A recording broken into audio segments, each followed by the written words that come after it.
Welcome to Life Design Diaries, the podcast that gives you permission to live your best life.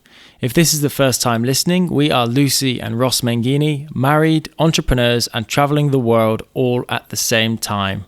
And this podcast is designed to share our learnings and experience, as well as others that we bring on, to make you understand that you can take action towards the life that you want to live. Now, in this episode, we're going to talk two topics. The first topic is goal setting, how we like to goal set, and also just how it doesn't have to be as complicated as you may know it to be. And secondly, we're going to talk about lessons learned from 12 months into self-employment. If you're feeling like you want to do something, you're currently employed and really interested to actually start your own business, we're going to talk about what that exact moment feels like. We're going to revisit Lucy 12 months ago and pick out the lessons learned to get her from where she was to where she is now. So I hope you enjoy this episode. Let's get into it.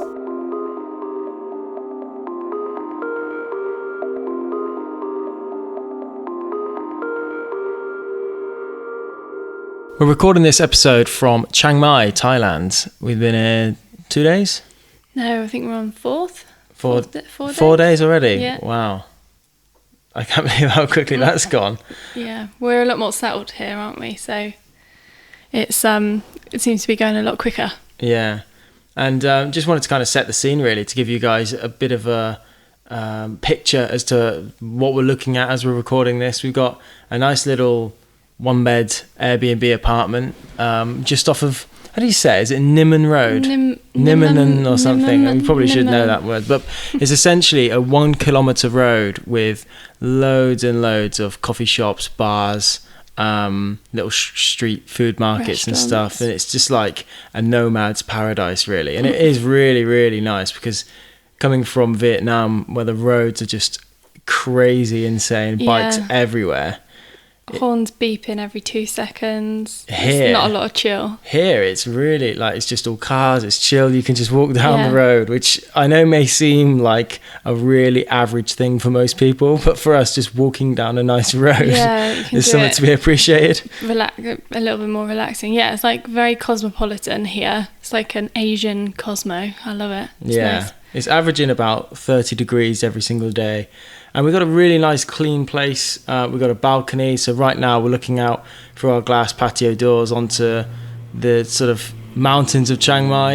And you'll hear that quite regularly. We're also under a very nice flight path, which isn't a problem because we don't really notice it, but you'll definitely pick it up. So we've had about 10 planes go over this morning. A couple of those have been fighter jets, so it's quite a novelty actually. Yeah, it's interesting to see. So when the plane comes over, we'll probably just stop speaking and then we can all enjoy the flyover together. For you plane fans out there. So how have you found it so far in Chiang Mai, Luce? Yeah, I really like it. We arrived here, kind of went for a little mooch. There's a really nice shopping centre. Obviously, that goes down well with me. And then we jumped in a taxi to the old town and ended up stumbling across this huge Sunday market, which, honest to God, went on for miles and miles and miles. That's crazy. Really, really nice. Amazing temples. At 6 p.m, everybody stood dead in their tracks to take note of the national anthem. So that was quite an experience. The whole place I think that's every day. We haven't seen it every day because we've been working in here and stuff, but every day at 6 p.m, everyone just stops still as the national anthem plays. Yeah, it's really, really nice. People have been lovely. Food has been great. Temperature is nice. Our little place is so good. We've got a nice little pool and a little gym, which is kind of to ourselves, isn't it? So yeah, I mean, for me, I'm really interested to get into the digital nomad community and meet some people and get out there. We wanted to share this episode about goal setting because one of the first things we did when we arrived here is we sat on the balcony and it was in the morning, wasn't it? Yeah, so we woke up in the morning, we sat on the balcony and just without any distraction, we tried to set goals for the coming month. Yeah, and the reason we do this is for the first couple of months whilst we were travelling through Australia and New Zealand, we didn't really set any goals, and we, or even consider it. And we couldn't really track where we were going and what we wanted to do. So when we got to Bali, we said, as we were there for the month, we said, right, what do we want to achieve by the time we land in Vietnam, which was our next destination?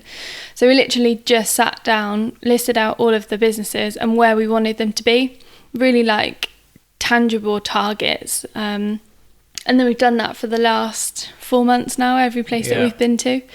So yeah, it's a habit that we're trying to get into with every new place we arrive in. And yeah, it's worked pretty well so far, hasn't it? Yeah, and I mean, I think it's a good one to talk about because we've got very, very different ways of doing this. Yeah. Now, like I've always kept track. I say always. Let's take the last, I don't know, 5 or so years. I've always tried to set goals and been quite strict on doing it because it's not. I don't think it's an easy thing to do, and it's easy not to do. Yeah. It's so easy not to do. Not like to do, yeah. even though we've been in the kind of routine of doing it whilst we hit different destinations, that morning I was debating not doing it because there's other stuff that you want to get on with. But I find it, I mean, I don't make a kind of big deal out of it. It's quite simple, and generally I would say less is more, and just a few things jotted down about what you want to achieve by when. For me, we'll enjoy this playing. We can see them passing right past the balcony as well, so it's quite nice. For me, what I find fascinating is looking back at goals. And I try to, as I said, sort of bullet point and set a time. And normally it's monthly. I'd say monthly is a good thing to aim for. But what's so interesting is when you look back and see what you've done on that goal. And it could be that you set it and you've absolutely smashed it and you totally forgot that you set it so low. Or it could be that you've got even no way near it at all, but it's just an interest, it's interesting to track that and say, God, that's different. I mean, some of the things I've set, because like, especially when ideas come into your mind and you want to try new things, new businesses and stuff, you could set goals and then a month or two later look back at it and just be amazed that was even on the list. You think that's really quite a random idea. Yeah. But it pictures that point in time for you. Yeah. But how do you find it? Yeah, and for me, I've never been a goal setter ever. I don't know whether it's a bit of a defense mechanism because I don't want to disappoint myself when I've not achieved them, or I'm not very good at being committed. I'm that person that says, right, diet starts on Monday, and then on Tuesday I'm in McDonald's. I'm just really different. I'm sure I've got like adult ADHD. I just can't focus on things very well. So anyway, that's kind of how I've been for the latter of my adult life. So it really helps me when Ross and I sit down and we actually go through things that are going to be helpful and are achievable. So just really, really simple goals, or kind of simple actions, not necessarily like I want to earn X or I want to make X number of sales. It's kind of like I want to do X activity which will then result in something good, and how to do that activity, if that makes sense. So it's more like, for me, Yeah. For me, it's more sitting down and planning and then setting those goals as an activity rather than the output a lot of the time, I think, because that helps me focus. No, well, that's a key point, is that you should focus on the stuff that's within your control. It's easy to think, like you said, I want to earn X or have X results, but when you set that as a goal, it's about how you get that. Yeah. So it's about the stuff that you can do. So if you say rather than I don't know, rather than I want to lose X pounds of weight, a better goal would probably be to do X at the gym a number of times per week, because you can control that. Whereas I want to lose, it could just be like a dream if you say I want to lose that much weight. Now, I think it's important though to have a sort of long-term vision of this stuff. So there's a bit of a difference in a long-term vision and the sort of more tangible stuff that's actually within your control. But definitely focusing on what you can do, the input as opposed to the result. Yeah. And one of my good close friends said about the power of putting something out into the universe. So like if you just write something down on a piece of paper, like it's amazing how you kind of subconsciously start working towards that. And I really like that once you kind of plant a seed in your mind by verbalizing it or writing it down, you're not necessarily sitting down and writing smart targets and stuff, but just like having that overall vision in your mind. I really like that, because you just subconsciously work towards something. Yeah, I think because then if you've got a vision of where you want to be, every time there's a little juncture or a decision to be made or an area to focus on, if you've got that vision, then you're going to take the path which takes you closer to that vision. So it's not necessarily like this long-winded process. It's just if you've got that thought in your mind, then you'll be kind of acting in a way to get towards that. Yeah, doing all those little things that make up for the big thing. And it really ties into life design, because the subject of this podcast about designing your own life, well, you need to have a vision about what you want your own life to be. Yeah, which is difficult in itself. Hopefully it'll calm down in a minute. About once a minute. Yeah. We said this podcast would come with background noise. Lose it, yeah, more than we had in the last place. Why is that difficult?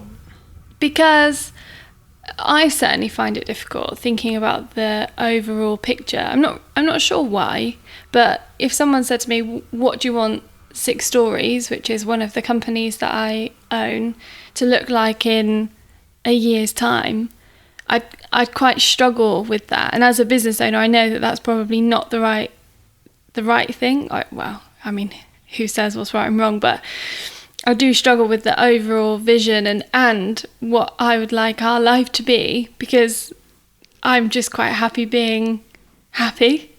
Do you know what I mean? Whereas you're quite difficult. You're very good at visualising and having the aspiration, I suppose. Having the capacity to... Yeah. I would say in all aspects of your life, surely you have a vision of what you want it to look like. You've got a vision. It doesn't necessarily be written down, but you've got a vision as to what you want your social life to feel like. Sounds like there's a giant blender going off outside. No idea what that is. Yeah. I mean, as it is now. But okay. Well, have you just stumbled here accidentally? No, but I don't think I ever really had the vision to be here. Do you know what I mean? Kind of. I don't think This is definitely where we differ. Like, I know that in 5 years I'll sit down and I won't be in the same situation that I am now, because I will progress my way over those 5 years. But what that looks like, I don't know. And I'm okay with that. I'm quite okay with not planning and being quite spontaneous and kind of going with the flow. I like not having a plan a lot of the time. Yeah? Yeah. Okay. But yeah, this is where we do differ. The goal setting is Ross sets goals, Lucy doesn't set goals. But Ross forces Lucy to set goals. And Ross holds Lucy account to her goals. No, but how would you say it's been beneficial, interesting? How would you assess even the last 3 months then of actually doing this process? Well, in one of the last pods that we recorded, we talked about imposter syndrome. So setting goals helps with that, because you cannot argue in your own mind the facts that if you say at the beginning of the month, I want to do X, and then when you look back on those goals and you've achieved those goals, then you cannot argue with yourself that you haven't achieved X, Y, Z. So it helps you feel accomplished. Prove your definitely achievements. So that has been a massive positive over the last couple of months with us sat down. And I do think that it helps, obviously, keep you focused and push the businesses forward in a particular direction. Because I think, if you're thinking about starting up something on the side, or you're about to go self-employed, you have got 100 doors to walk through, and you can do anything because everything is in your control, which is liberating and totally debilitating in the same instance.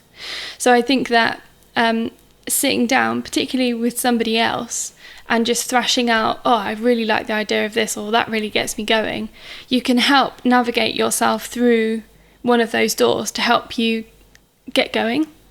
So I think with Theta, actually we're leaps and bounds forward in comparison to where we were when I was back in Bali. And I think that is because we've sat down and gone, right, let's just take this step and let's take this step. So it is obviously helpful, but sometimes I just need to kick up the bum to sit and do it. Yeah. Which I think we all do. And like I said, because it can be easy not to do.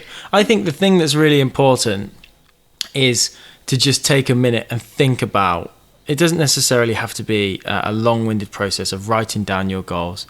I just find it so valuable to just think about how you'd like to structure yourself in the next 1 month, 1 year, and onward. And it could be as basic as, I want to be fitter, or I want to go out more and see friends more. Like, as simple as that. But I feel like that sort of early vision just helps direct what you're doing. And in a business sense, I think it should get a little bit more tangible than that. And that's when you should start to write them down. And so if we were to look at, if we go into some of the more specifics then of actually how you do it, with another plane going overhead, I would say write down, we've all heard of SMART targets: specific, measurable, actionable, realistic, and time bound. So of course, from your Sainsbury's days. SMART target, I think that's quite universally known. Yeah, I know, but how do you remember that? Because I set goals, we're talking about it. So they should kind of all be, ticking that box and be within those boundaries. Bullet point, less is more. There's a really nice co-working space here in Chiang Mai, and we took a picture the other day of a quote on the wall which just said, "Well done is better than well said," from Benjamin Franklin. And that's definitely important to remember, to not overcomplicate and feel like you need to write a huge business plan of do your goal setting. It could just be a few bullet points. But I do think the act of writing them down it transforms it from keeping it in your head. Yeah, definitely. To give an actual example, I've got just an overall objective for the month, and it's not like fluffy or anything, just one sentence, and then underneath the businesses. For Theta, I literally have got one bullet, which is as simple as getting phase 1 complete, and I know, and then underneath that I know the activity that needs to happen. So it just literally needs to be a few words. Yeah, in fact, I would almost go as far as saying, if you can't summarize it in a bullet point, then you need to refine it.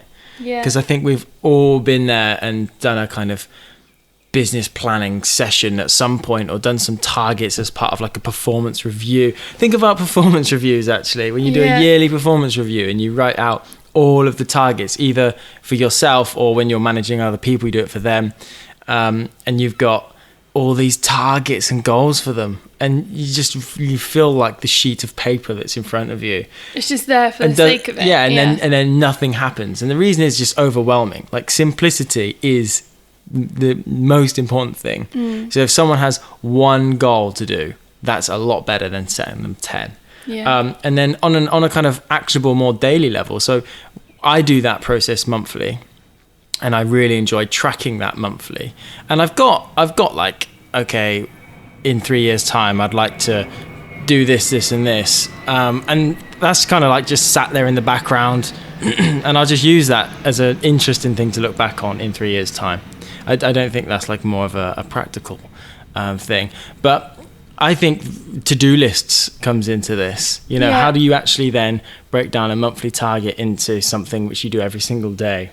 Yeah. So one of the best things that I've ever read is in a book by Sarah, I don't know how she prefers it to be said, Sarah Knight. And it's about the difference between a to-do and a must-do. So we could all sit down and write a list of 10, 20 things that we need to do.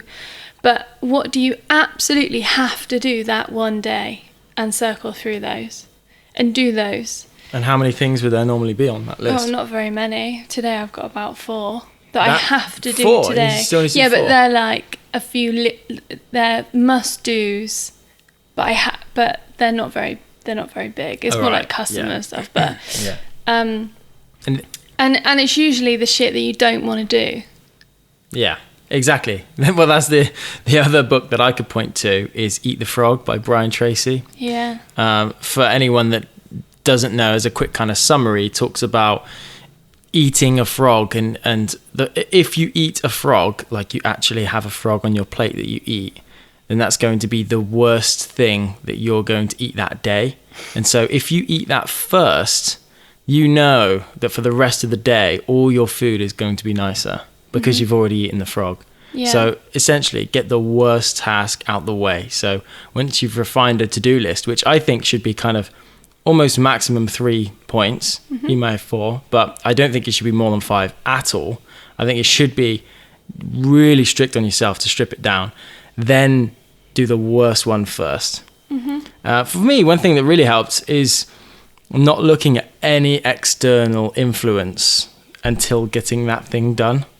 So I think when there was a period when I was extremely productive, it's because I literally turned up to work and the first thing I did, I didn't even check emails, didn't even look at social, didn't do anything, was kind of like, you know, had tunnel vision to get that one thing done. And then by like 10:30, you'd be sitting back thinking that I've almost done already what I could do sometimes in a whole day if I just was like unproductive and wasted time. So clicked onto Facebook, and I'm exactly the same.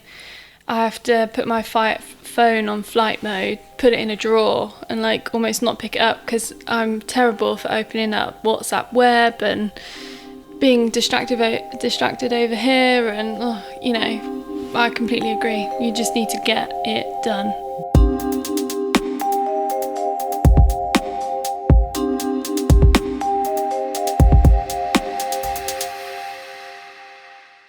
In our next discussion, we really want to revisit our experience now that it's been 1 year, in your case particularly, Luce, 1 year since you left your role, your employed role, 1 year since you've been self-employed.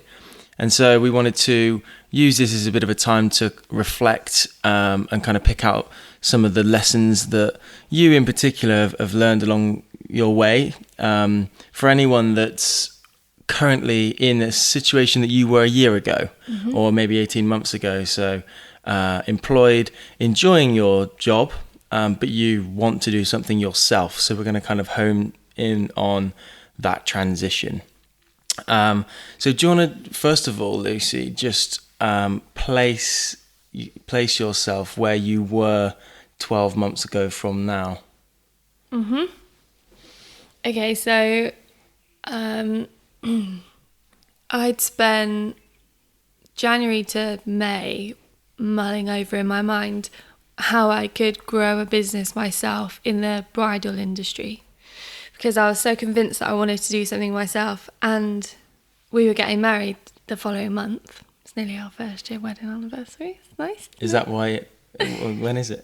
I should probably no, I know. Yeah, right. And I was just like, every night, how could I open a bridal shop? What other things could I do in the industry? I'd come up with this name, 6 Stories Bridal, because we live in an old cotton mill. Got those planes going over again. We live in an old cotton mill and they're 6 stories high because that's how many levels that they would need back then to manufacture the cotton. And I'd created this little Etsy shop, and I'd looked into shops in Manchester, and I could really visualise myself owning this little bridal shop. I'd done loads of research, and that panned out to be quite a tricky business with a lot of investment, with not a lot of comeback after your first kind of 3-4 years. So yeah, began to grow the Six Stories brand online, selling these tulle skirts that we handmade. And I think I was only making a couple of £100 a month, dabbling with it. And I'd been seeing my mentor, and I just kind of reached a point where I felt like I'd achieved everything that I wanted to in my employed role. And I wasn't leaving because I necessarily was unhappy or not challenged. That was one of the biggest reasons why I took so much time to leave, was because I was terrified that I'd leave and then not feel as successful, or I'd have immense FOMO, missing out on all of that camaraderie that the company brings. Yeah. But yeah, the need to do something solely for myself outweighed that, and I actually haven't looked back. I've only looked back really fondly and really proud of what they've gone on to achieve. So I basically said to the CEO of the company, can we go for a little walk? And just kind of walked around the block, and I said, I just need something for myself. And yeah, I don't want to come back after we get married next month and go off on our honeymoon. And yeah, how much do you think our wedding was a catalyst of that? Well, I mean, I was going to be away for just over 3 weeks, and I'd really set everything up for our honeymoon, for the wedding, and then for the honeymoon. And I'd kind of set everything up. But I basically looked after the marketing department of a marketing agency. So everything was just kind of like falling into place. We hired new sales guys, and yeah, I don't know. It just felt right. I'd kind of like managed to put myself out of the job anyway. Yeah. Do you know what I mean? Yeah. But what talk about, I want to know more about those symptoms you said. Like you said, you felt it was the right time. Like for anyone now that is feeling like there's something that they want to do, how do you know whether it's just an idea or something you really want to go for and make that change? What were the symptoms that you felt during that time? So personally, I don't know, like sitting up or staying lead awake at night until 4 a.m. Or I found myself seeking out conversations with people that might be interesting, like CEO of another company. I had a call with him to talk about investment, and he told me about how bad bridal industry was, and yeah, but I was still employed. I so wasn't ready for those conversations, but I couldn't let it go. I don't know, it was that I couldn't let it go, and I kept thinking about it, and the ideas manifested into other things, just real small steps really, that I mean, I've said before in previous podcasts that the overall vision and stuff isn't full of grandeur, and I haven't got a 6, 12, 2-year business plan. It's just like, what could be better? What could be better? Let's make that small step and just grow it up from there. So I guess that's how it started really. Just, oh, I can do this. Oh, I can make money from this. Oh, I can grow this. Yeah, okay. So it's very simple, really. So from that like initial idea where you start to gain a bit of momentum in terms of getting excited, you say staying up at night and stuff, how did you then go from that? I'm sure there's loads of people that have got that. Loads of people that have got itchy feet. You know, they have time out, they think about it, and they really want to do something, but they feel stuck. Like that was an overwhelming feeling for me for a number of years that I know a load of people are in, that they feel stuck in their current position. So how do you go from that feeling, that excitement, to actually doing it, actually making what is quite a giant leap? Or did you see it as a giant leap? No, I didn't see it as a giant leap because I think it manifested over time. And actually, Steve had said to me, I've been waiting for us to have this conversation. he said, I could see that you were like fixing things up, and I know that you're ready to go and do something yourself, and gave me his grace, which was wonderful. And I really believe that you have to make a decision to make the decision. So like with yourself, you ummed and ahed about it because you didn't decide yes or no. Whereas I really believe if you just pretend in your mind, now I'm going to hang it out, and then you go into work on Monday morning and it really doesn't feel right, you know that you have to leave. Do you know what I mean? Does that make sense? What, so you have that conviction? Yeah, definitely. Like, I've booked a tattoo. I've booked to go and have a tattoo this week. Now, I've only done that because I've ummed and ahed about getting one for years and years and years, and now I'm finally here, and I have found a really cool artist that is available, but I could still and ah about it, and I could do that all week. But what I've done is I've booked the appointment, and I still feel fine, I still want to do it, even though because I've booked the appointment. I could have booked the appointment and totally freaked out, and then I could just cancel the appointment. Yeah. So I feel like you can apply that to yourself in so many different ways. I like to just do something. Yeah. I'm covered in mosquito bites today. I like to just do... The downside of travel. Yeah, God. I like to just do something in order to know whether it's the right thing for me to do or not. Okay. Do you know what I mean? Absolutely. Go and have that conversation with someone, and if you don't like them, then... Yeah, I mean, I totally get that, and I think that when I look at some of your lessons that I can apply to my life, that is definitely one of them, is like the doing part and not the over contemplation. We've talked about analysis paralysis in a previous episode, but we're talking here about leaving something you've built, what, I don't know, 8-10 years towards career progression, where you're heading up a team in a growing company in a fast-paced industry where you've got a lot of pride, financial wealth. Yeah. So you can't say that you just thought about it and you just did it. No. What's the on like a granular level, we'd had a couple of conversations a month or so before. I'd saved up. We'd put a bit of a plan together. Lucy, if you can't make any cash in 3 months, then you better go and find yourself another job. So in terms of like the financial security, we had those conversations. I also changed a lot of my behaviour in terms of shopping habits, spending habits, which has been brilliant. Okay, because that's... So I guess like from a security point of view, I didn't just jack it all in on a whim. There was certainly, it does take time, but it was all like a tick box exercise. And when I finally got to May last year, it was like, right, got enough savings to do it. Right, I'm feeling confident.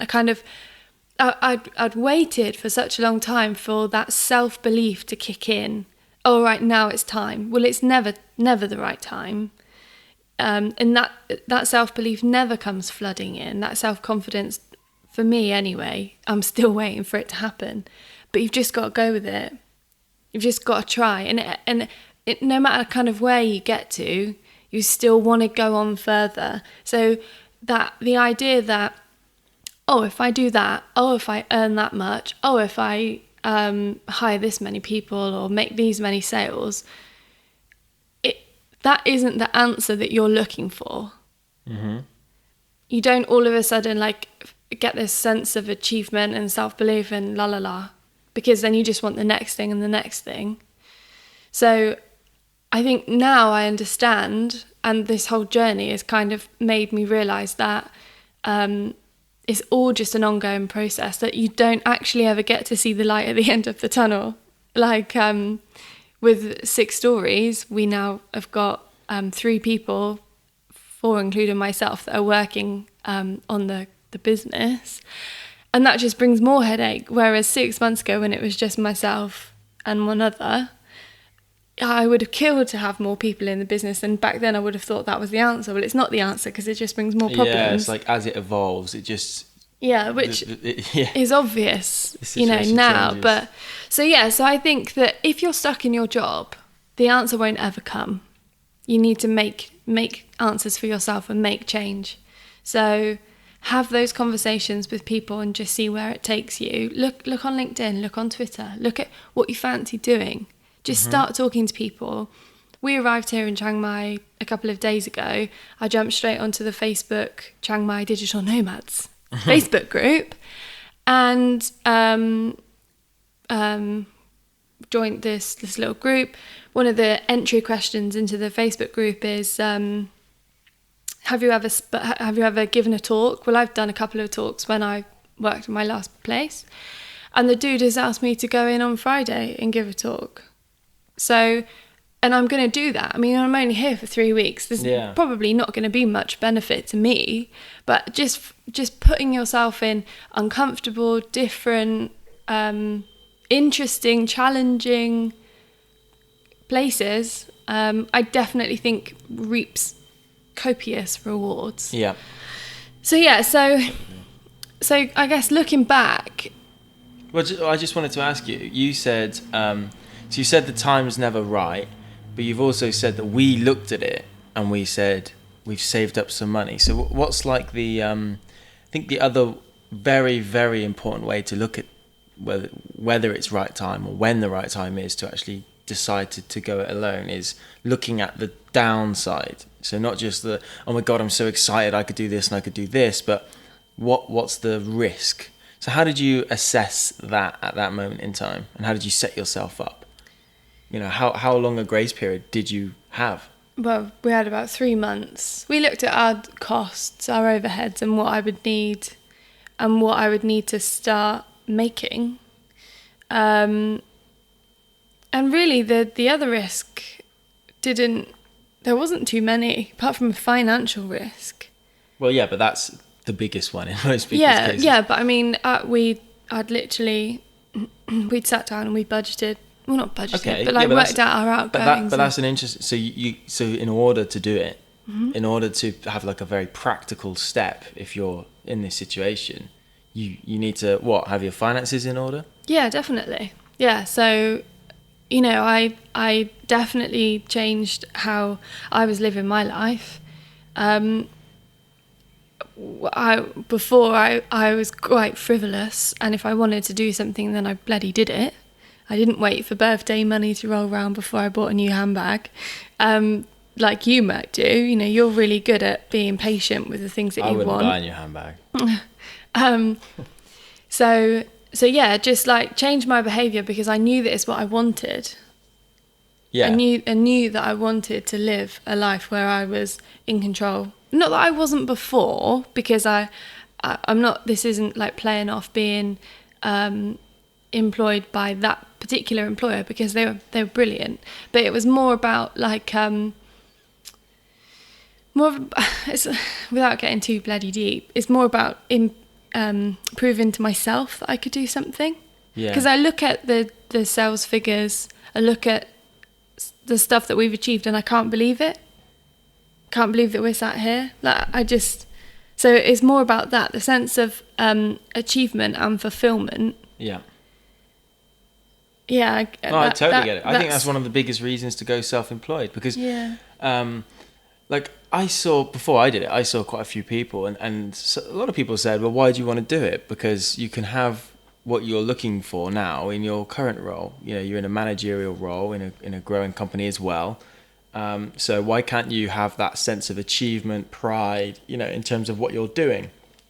And some people maybe listen to this and go, yeah, absolutely, I've got that. But there are others that there's just something missing, isn't there? And it's the for me, it is that fulfillment. It's like I did it, I started. It's quite nice to know you've started something from absolute scratch. Like making your first sale is always so exciting on your own, as opposed to you could be a salesman in a company and you make a sale. It feels good, but it doesn't quite, you didn't set everything up. It's not your name above the door or on the website or whatever. Yeah. I guess the other thing is for us, when going self-employed, it was tricky because we were adding to our property portfolio, we just had the outlay of our wedding. So doing all of this in 1 year is pretty big. We had to be really nifty with our spends. And one of the biggest considerations for me is like, what about when we want to have kids, or that security? But I just think that you make it happen. Like I can imagine a lot of people listening to this at our age, where they might be buying a house, where they might be thinking about having children, where they are kind of weighing up the pros and cons. Mm-hmm. Now I think there is always a way round something. You can always make it work. Okay.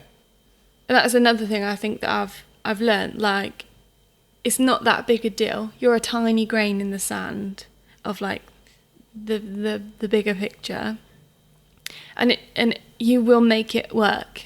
You have to make it work. You will make it work. Yeah. So that's the other thing I think. In what way? I've Talk more about learned. that.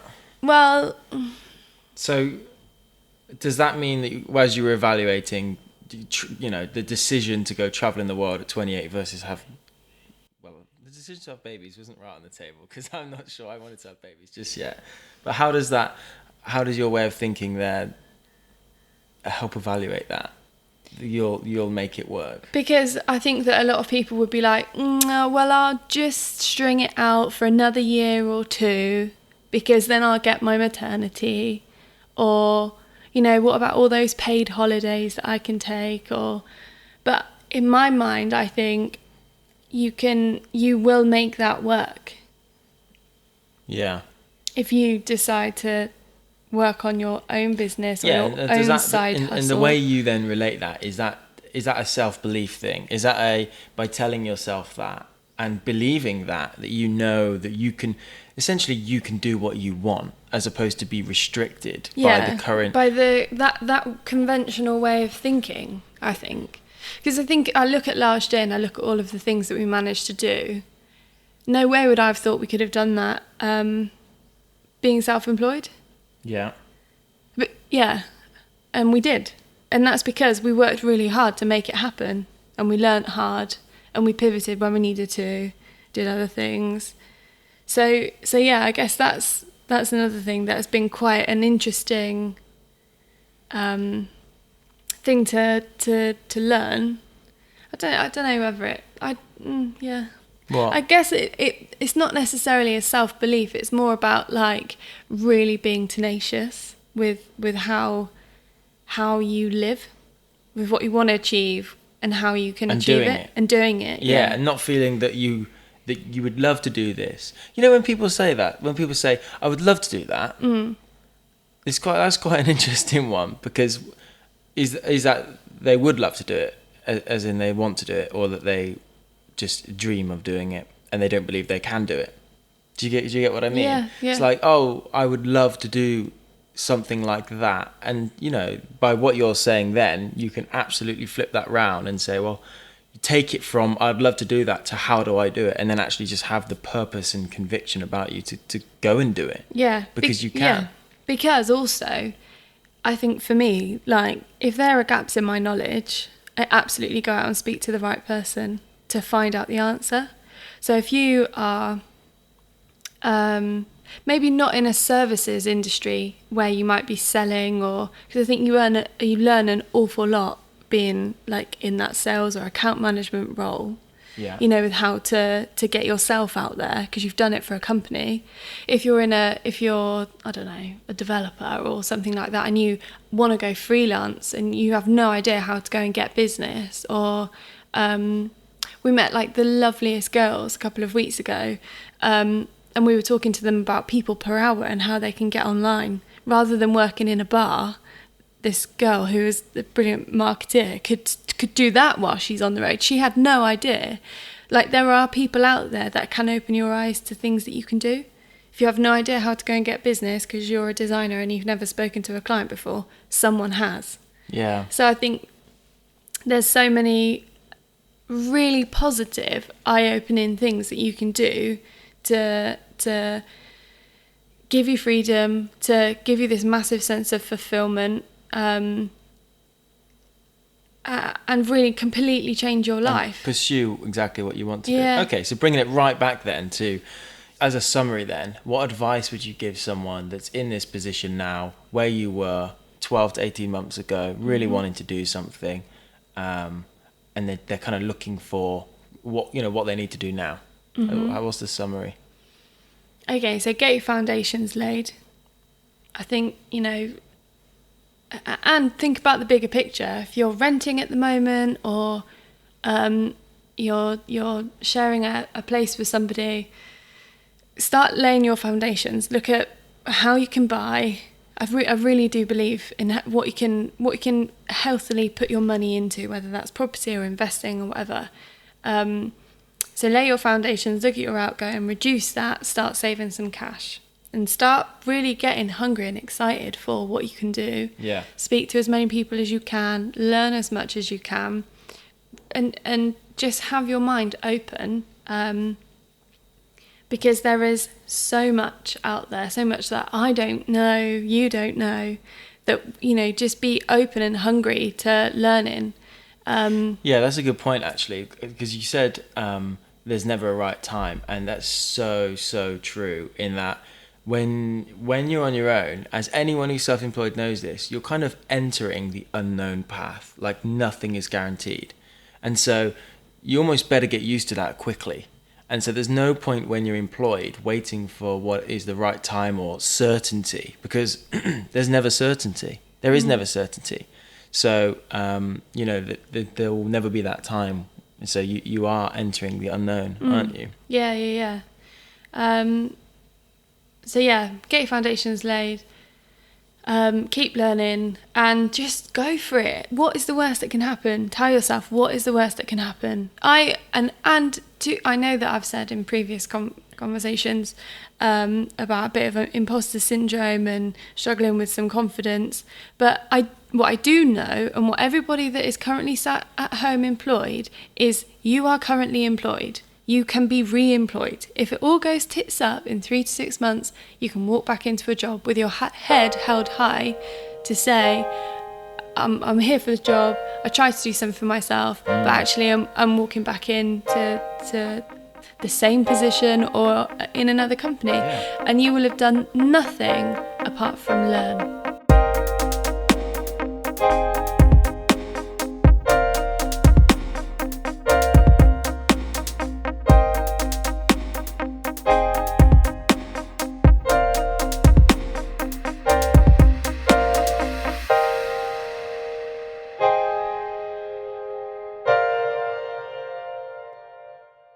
Just before you head off, as well as our podcast, you can also hear from our short email, The Design Drop. Every Friday, you'll get an email with interesting resources, things that we've been pondering, things that have helped us that week, such as book recommendations, online tools, and gadgets. It's a quick, easy, light-hearted email to round off your week. If you're interested, head over to lifedesigndiaries.com to sign up.